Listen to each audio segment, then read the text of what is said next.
everybody and welcome back to another video from HSTV, and in today's video you guys are gonna find out a little bit more about my journey into medicine. And I have just tangled up my stethoscope very badly, I'm sorry. But yeah, how did I manage to even get here in the first place? Alright, so this video was actually chosen by you guys. So if you're following the Instagram, which quite a few of you are now, so I'm very happy about that. I put up a poll this week. I'll put it somewhere on the screen so you can see the results as well. And I asked you, do you want to see me talking about studying medicine at Edinburgh University, or do you want to hear a bit more about my journey into medicine and kind of what I did to get here? And you guys chose journey into medicine, so I guess that's going to be today's video. Please do keep up the support. We are past 800 subscribers now, which is really unbelievable, and thank you so much to everyone who's been supporting the channel. Yeah, please do keep subscribing, share the channel around if you find videos useful, and like the video if you liked it. If you didn't like it, don't like it. And without further ado, let's yeah, go and see how I got here. So let's begin by talking about how I got interested in medicine in the first place. So basically, I always wanted to be a dentist. And for I was kind of on and off between doctor and dentist for quite a long time when I was younger, and then actually when I got to sort of high school, choosing subjects and so on, I really wanted to be a dentist. I was quite fixed on that. I was like, I want to be an orthodontist, and that was really what I was interested in. And I think that came a lot from my dad, because he is a dentist, so I got my inspiration from there and I wanted to do that. However, I did a bit of research, and I think this is a really big tip that I would give here. Please do your research when you're in high school, when you're picking subjects, and before you apply to university. Make sure that what you choose you've done research on, because remember, it's not something that you're going to do for the next couple years of your life. It's going to be something that's a lifelong career in a lot of cases. Saying that, I think a lot of people do go off on different routes afterwards, which is absolutely fine as well. But for a career like dentistry or medicine, when you put in 5 or 6 years of quite rigorous education, that's probably what you're going to be doing for the rest of your life. So I was quite fixed on dentistry. However, I did some research and I found that actually medicine was kind of more a thing for me, because I was interested in the whole human body rather than looking at just people's mouths. Saying that, if you are a dentist or an aspiring dentist, it's a great job, better lifestyle than doctors probably. So please don't be put off by me not choosing dentistry. It was just came down to interest, and I was more interested in medicine. So by the time I'd done my Nat 5s, I got pretty good grades in them, so I was all sorted there. I knew that I was wanting to do medicine. So medicine, I had to obviously do more research, look at prospectus, university prospectuses, can't even talk, and see what the requirements were. And little did I know that this was going to be a very tough couple of years, and it sure was. So I think when I was doing my hires, S5 I would say, I had to do a lot of really hard work on the grade side of things, because remember, it's not only about just you just apply to medicine and you're in. There's so many different steps. So you have to get the grades. That was my first priority, but actually I had to do some voluntary work, which I started in S4. So if you guys are not familiar with the Scottish system, S4 is when you're 15, 16, and then up from that I think you can work out S5, S6, and after S6 you start at university.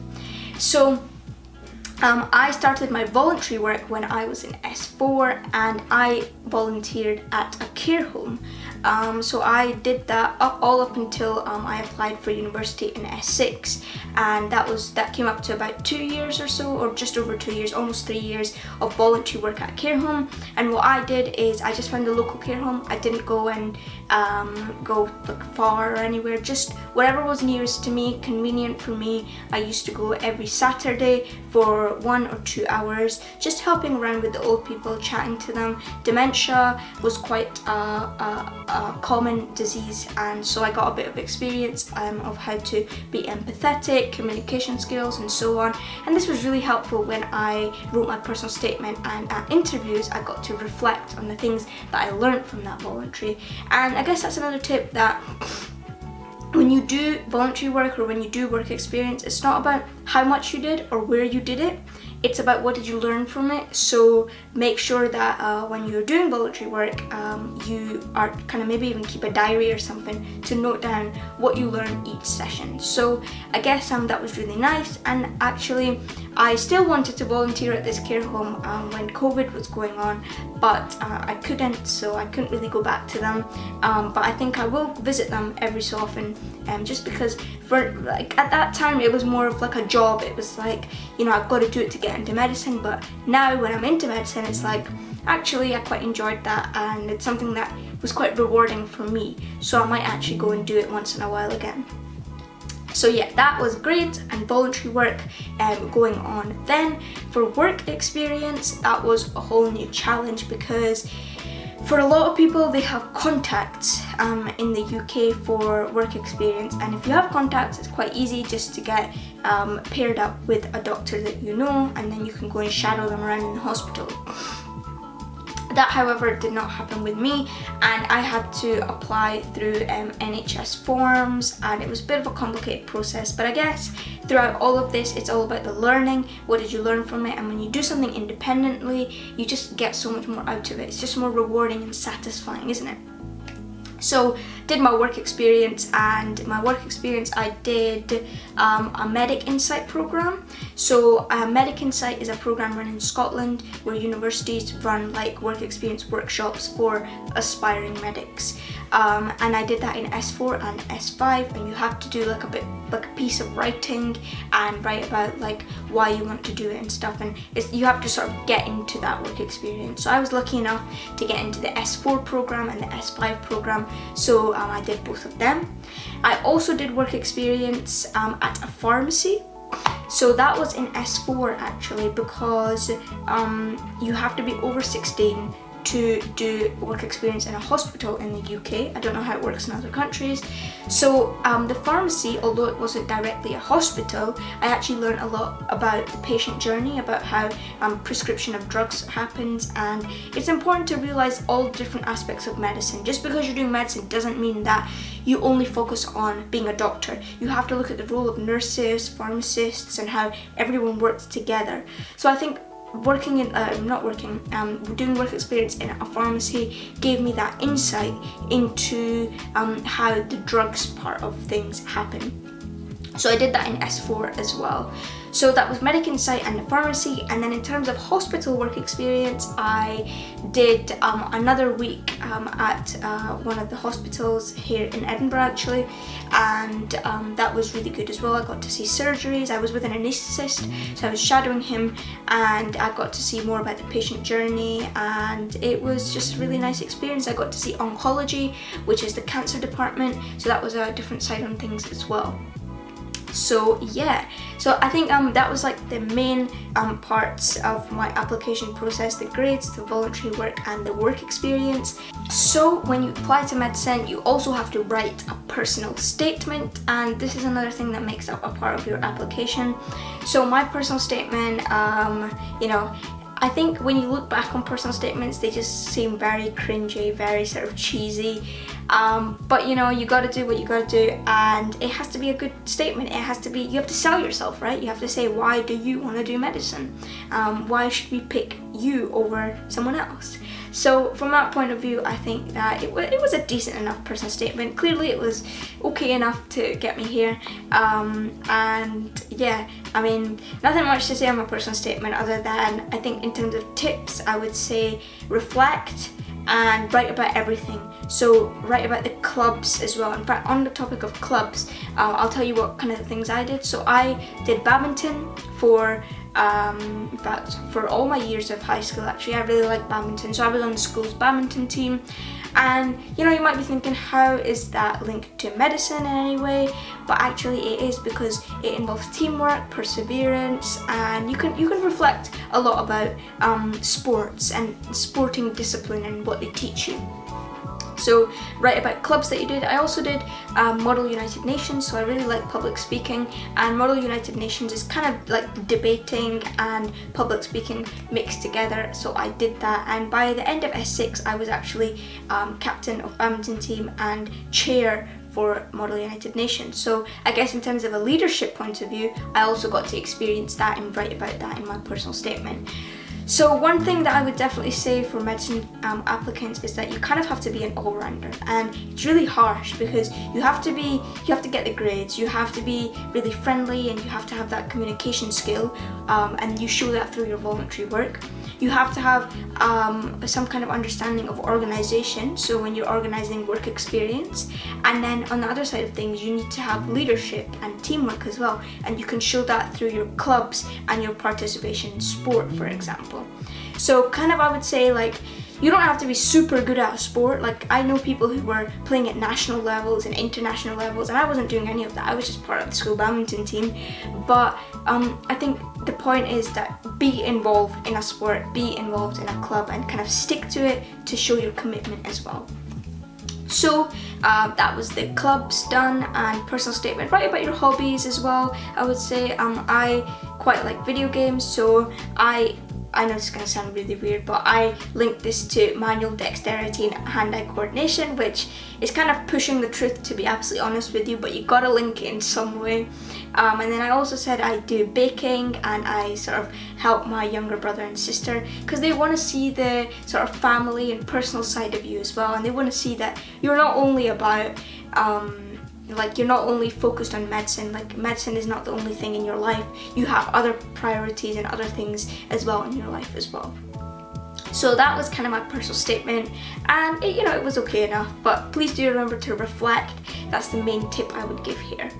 Then comes UCAT, and oh my days, UCAT is the worst exam ever. I'm gonna straight up put it here, it was the worst experience of my life, and it's one of these things you can't revise for it properly, but you can revise for it, and you just don't know when you're ready, and you gotta give it your best shot on the day. So that's exactly what I did, and I got a decent enough score. Situational judgment went pretty well for me as well. I was quite happy with that. So I guess got UCAT out of the way. I don't really want to talk about UCAT that much because it was just such a distressing experience, but if you are going to do UCAT, I would recommend that you use what I used. I used Medify. It's like an online course with lots of practice questions, and I think that's the key to UCAT. Do lots and lots of practice, and that's the only way you can revise for it, to get familiar with the questions. Yeah, nothing more to say on that.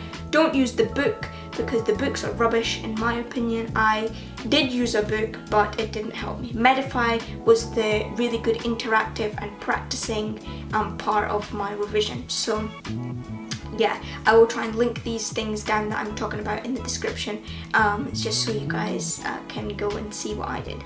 And yeah, so that was personal statement and UCAT out of the way, and then I applied to universities. So I applied to 4 Scottish universities. I applied to Edinburgh University, Glasgow University, Dundee University, and Aberdeen University, and all 4 of these universities are really good if you look at rankings, for example, and most importantly, they had the course that I was wanting to do, and I was happy with the way that they were teaching it as well. So when you're like in like S1, when you're like a lot younger, when you're a lot naive to all these things, you're like, oh, I want to go to this university, but genuinely by the time you apply to university, you want to get in anywhere. Like, you don't care whether you have to travel ages away from home or if you stay at home. You don't care about these things anymore. You just want to get into universities. You almost become desperate, is the way I would put it. So my first choice was Edinburgh University, and I luckily did get into it, but I genuinely did not think that I would get into it. I had lost all hope. So it was a pretty distressing experience, to say the least. But yeah, I'm here now, so I guess I'm here to talk about it. Right. So, in terms of which universities offered me interviews, so I got interviews from all 4 of the universities, and I would say that my favourite interview was probably Edinburgh University. So Edinburgh only started doing interviews the year that my year applied, so we were one of the first to experience the Edinburgh interview experience. I might make a separate video on that because interviews in general are a big topic, but I'll just talk about my experiences. So I think Edinburgh had a really good interview. Dundee was very, very tiring because they have an MMI sort of station, so they've got like 10 7-minute stations, and I'll go into that in a different video, but essentially interviews went fine. Aberdeen does a similar thing to Dundee as well, and Glasgow has a panel interview, so they don't do MMI at all. So in general, interviews were okay because I quite like the talking side of things. I like the communication, and that's kind of why I do YouTube as well. I like talking, helping and communicating. So yeah, interviews went okay, and this was all fine, but now it was just a matter of waiting to see who accepts me and who hates me. So I got offers from everyone. My top 2 choices were Edinburgh University and Dundee. Aberdeen and Glasgow, they were sort of on the side. I didn't really mind too much, but same time I was like, anywhere I get in, I'm fine with it. So I did get conditional offers from all of the universities, and obviously with exams being cancelled and things, I did thankfully manage to meet my conditions, and here I am today. So I guess this has been a very big experience, very tough years of my life, but nevertheless very satisfying and rewarding when you get to the stage that you want to be in. So yeah, I think it's been this video has been quite like a whirlwind kind of tour, but I hope that you got to see a little bit about my experiences and what I found difficult and what I found okay. So yeah, I think I want to wind up the video here, guys. Thanks so much for watching, and if you have any questions about medicine, or if you're an applicant and you're unsure about something, please do comment down below, or go on the Insta and like DM me or something, because I'm more than happy to help you guys. Like, I've been in your shoes, so I can probably give you the best advice, I hope, or at least direct you to where you can get the best advice. But yeah, I will see you all in my next video on Sunday. Please do follow the Instagram because I want your input in videos. And I think I'm going to make another video on the Tab S7 Plus next week. So I hope that you guys look forward to that, because I know that's been quite a favourite on the channel. But yeah, thank you ever so much for watching, and I will see you all next time. Goodbye.